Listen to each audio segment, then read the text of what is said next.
Καλώς ήρθατε σε ένα ακόμα βίντεο. Αυτή τη στιγμή σας δείχνω ένα σύστημα αυτόνομου φωτοβολταϊκού σε τροχόσπιτο. Τα φωτοβολταϊκά έχουν μπει πάνω σε σκέπαστρο, στέγαστρο. Σας δείχνω τα φωτοβολταϊκά και αυτό το οποίο είναι ξεχωριστό και μοναδικό, το οποίο έχω κάνει εγώ,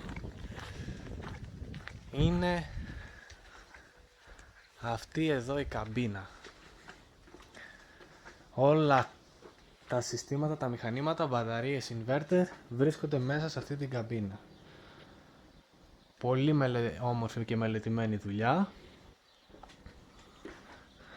Από εδώ φεύγουν το AC, υπάρχει μια μπρίζα, υπάρχει βιομηχανικός εξαερισμός. Από εδώ έρχονται τα DC των φωτοβολταϊκών και πάνε απάνω.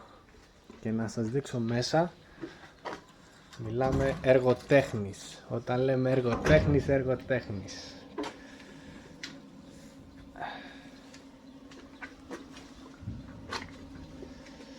Λοιπόν, εδώ είμαστε.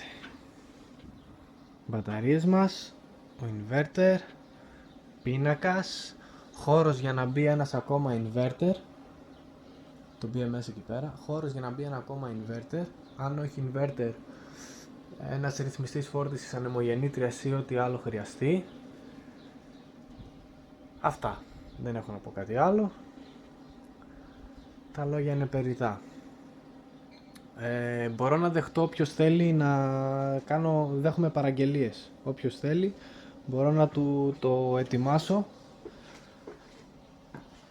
έτσι και να του το στείλω με κάποια μεταφορική, δεν ξέρω, κάπως να το στείλω.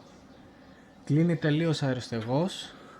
Αεροστεγός, όταν λέμε αεροστεγός, δεν υπάρχει σκόνη.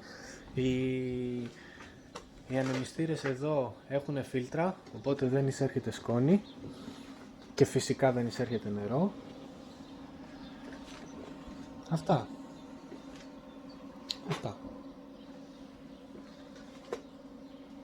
Είναι όλα όμορφα συμμαζεμένα. Θα τα πούμε στο επόμενο βίντεο. Ευχαριστώ πολύ.